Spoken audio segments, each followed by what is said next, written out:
Hello student, मैं doctor Nasreen Bano.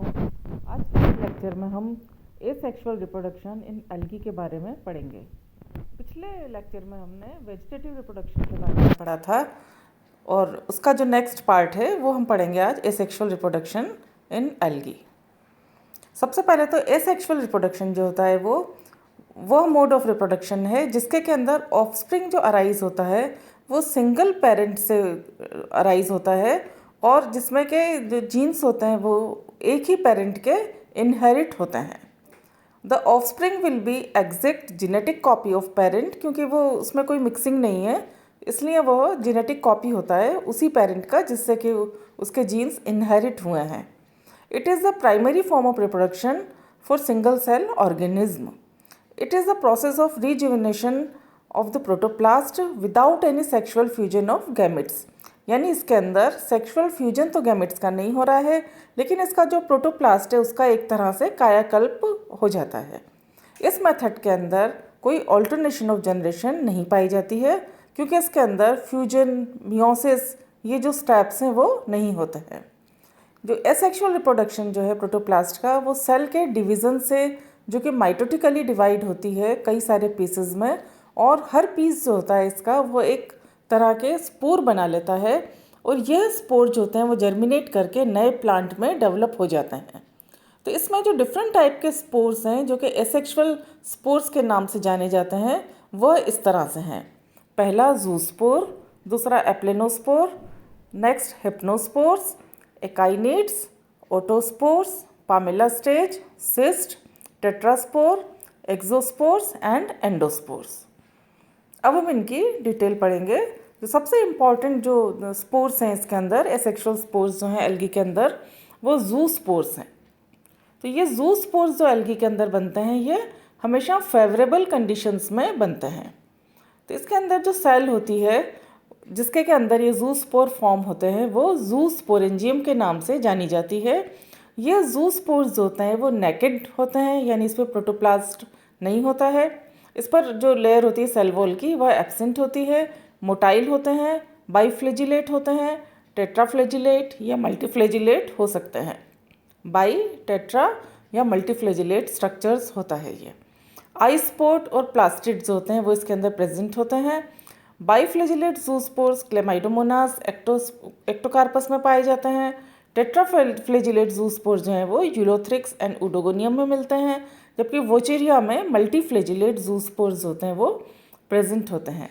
ये आपको डायग्राम में बताया गया है, बाईफ्लेजिलेट, टेट्राफ्लेजिलेट एंड मल्टीफ्लेजिलेट स्पोर्स। फ्लेजिला जो होते हैं इसके अंदर यूजुअली एंटीरियर साइड पर पाए जाते हैं, लेकिन ब्राउन एल्गी के अंदर यह लेटरली प्रेजेंट होते हैं, लेटरल साइड पर प्रेजेंट होते हैं। जूस्पोर्स में भी आइदर हैप्लॉइड और डिप्लॉइड। कौन से प्लांट से, हैप्लॉइड या डिप्लॉइड प्लांट से बने हैं उस पर ये डिपेंड करता है। जनरली ये हैप्लॉइड होते हैं। द प्रोटोप्लाज्म ऑफ जूस्पोरेंजियम में फॉर्म अ सिंगल जूस्पोर्स, जैसा कि वोचेरिया और उडोगोनियम में मिलता है, और undergoes repeated division to form many segment. कई बार जो जूस्पोरेंजियम जो है वो एक ही जूस्पोर्स बना देता है और कई बार वो रिपीटेड डिवीजन करके कई सेगमेंट में डिवाइड हो जाता है, और हर जो सेगमेंट होता है वो जूस्पोर में चेंज हो जाता है। On bursting of mother cell या zoosporangium, zoospores come out and give rise to the new plant. They are usually form during night and liberated early in the morning.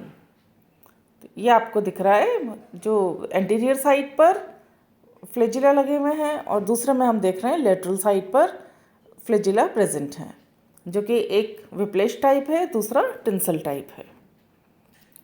According to Klebs, zoospores formation is influenced by change in the concentration of a culture medium. जहाँ वो पाए जाते हैं उस culture medium पर की concentration पर ही depend करते हैं। डार्कनेस और reduction in light, changes in temperature, transfer to still from moving water, transfer to water in terrestrial algae. यहाँ आप देखेंगे कि जिस तरह से क्लेमाइडोमोनास में इसका जो प्रोटोप्लास्ट है वो डिवाइड हो जाता है, 4 पोर्शन में ही डिवाइड हो गया है, और ये चारों जो है ये हमें डायग्राम के अंदर जूस्पोर्स में डेवलप होकर नज़र आ रहे हैं। उसी तरह से इसकी लाइफ साइकिल दिखाई गई है ज़ूस्पोर्स बनने की। जैसा कि हमने बताया कि ये 4 में डिवाइड हो गया है, 4 सेगमेंट में, और ये चारों सेगमेंट जो हैं ये ज़ूस्पोर्स बना रहे हैं। और यहाँ पे दूसरे डायग्राम में हम देख रहे हैं कि बहुत सारे ज़ूस्पोरेंजियम जो हैं वो ज़ूस्पोरेंजियम के अंदर बहुत सारे ज़ूस्पोर्स प्रेजेंट हैं। नेक्स्ट टाइप है aplanospores. In this case protoplasm get separated from the cell wall. यहाँ सेल वॉल से प्रोटोप्लाज्म जो होता है वो सेपरेट हो जाता है और protoplast divide mitotically and form one और more thin walled aplanospores. Each eplenospores on germination give rise to a new plant. Eplenospores are non-motile spores that occur inside sporangia under unfavorable conditions, basically lack of sufficient water, drought. ज़्यादातर एप्लेनोस्पोर्स जब drastic condition होती है, जब पानी की कमी होती है, उस टाइम फॉर्म होते हैं। ये नॉन मोटाइल होते हैं, इनके अंदर फ्लेजिला नहीं पाया जाता है और ये जर्मिनेट करके नया प्लांट बनाते हैं। इसके एग्जाम्पल हैं क्लोरिला यूलोथ्रिक्स, उसके अलावा ये माइक्रोस्पोरा में, स्कैंडेस्मस में भी पाए जाते हैं। तो ये आप देख रहे हैं जिसके के अंदर ये थिक वॉल डेवलप कर ली है थोड़ी इसने, और प्रोटोप्लास्ट से अलग हो गया है सेल वॉल से। ये और हमें दिखाई दे रहे हैं एप्लेनोस्पोर्स। नेक्स्ट आएगा हिप्नोस्पोर्स। अंडर सीवियर अनफेवरेबल कंडीशन, यानी सीवियर ड्रॉट में जो एल्गल सेल्स होती हैं वो थिक सेल वॉल डेवलप कर लेती हैं प्रोटोप्लाज्म के आसपास और ये सेल वॉल से सेपरेट हो जाती हैं। It collects in the centre and start divide to form hypnospores. These are non motile spores with thick cell wall and abundant reserve food. Aplanospore में और इसमें यही डिफरेंस है कि इसमें अबंडेंट रिजर्व फूड पाया जाता है क्योंकि ये अभी नॉन मोटाइल हैं और सीवियर ड्रॉट में ये डेवलप हो रहे हैं। On the onset of favourable conditions hypnospores germinate to form a new plant. Sometimes they form zoospores and zoospores germinate into a new plant.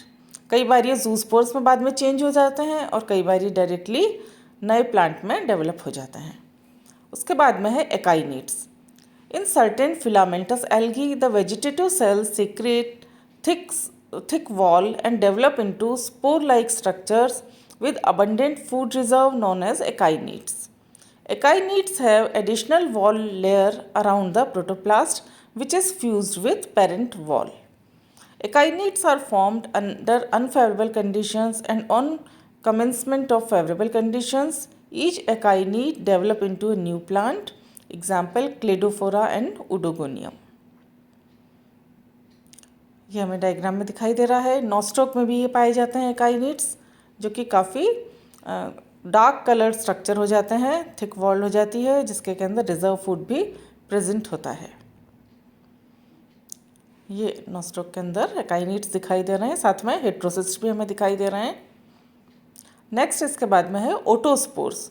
ओटोस्पोर्स resembles एप्लेनोस्पोर्स but smaller in size, यानी ओटोस्पोर्स जो हैं aplanospore से छोटे आकार के होते हैं।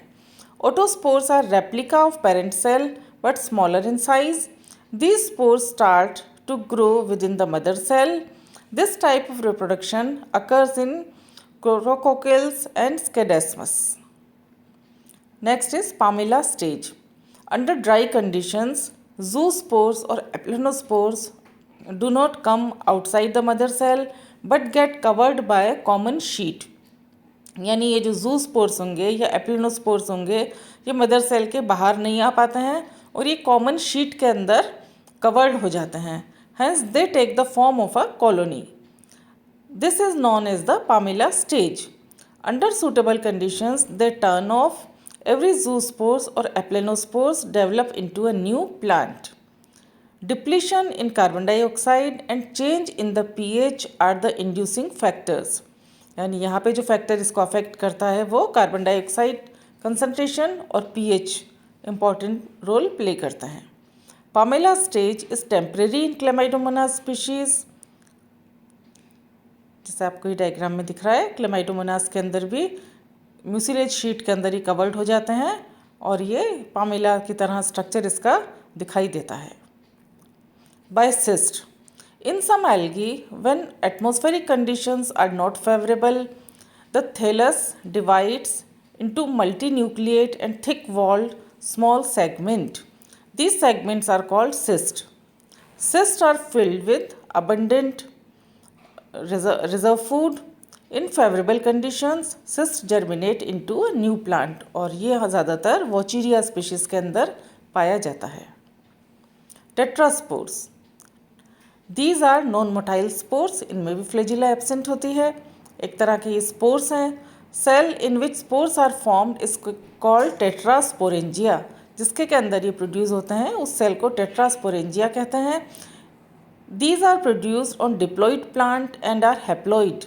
ये प्रोड्यूस तो डिप्लॉइड प्लांट पर होते हैं लेकिन ये म्योसिस के द्वारा बनते हैं और 4 स्पोर बनते हैं, इसलिए ये खुद हैप्लॉइड होते हैं और इनका नाम टेट्रास्पोर दिया है. Diploid nucleus of the cell undergoes meiosis to form 4 टेट्रास्पोर्स.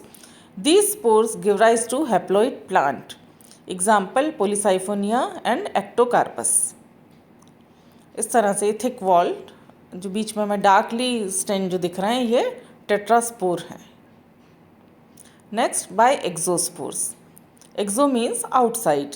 तो mother cell produced exospores in unfavourable conditions by cell division. These are formed external to the vegetative cell by budding. Protoplast came out by pore and form around the spherical exospores. Protoplast बाहर की तरफ आ जाता है पोर के द्वारा और वो एक राउंड या स्फेरिकल एक्सोस्पोर्स बना लेता है. Exospores are unicellular and non motile. ये यूनिसेलुलर हैं और नॉन मोटाइल हैं. These spores are release by the formation of septa between mother cell and spore. Exospore formation takes place in the members of blue green algae. जो Cyanophyceae है उसमें ये एक्सोस्पोर्स पाए जाते हैं. ये डायग्राम में आप जैसे देख रहे हैं. Next endospore. Endo means inside. Endospore formation takes place inside the mother cell of the members of Myxophyceae. In this case the mother cell swells and its protoplasm divide in 3 planes and form 4 or more unicellular small spores. These spores are also known as conidia or gonidia. Endospores germinate directly and give rise to a new plant under favorable conditions. This type of reproduction occur in dermokerma. ये cell के अंदर बने हुए endospores हैं. तो यहीं ये lecture इसका पार्ट ख़त्म होता है सेक्सुअल रिप्रोडक्शन का. नेक्स्ट वीडियो में हम सेक्सुअल रिप्रोडक्शन इन एल्गी पढ़ेंगे.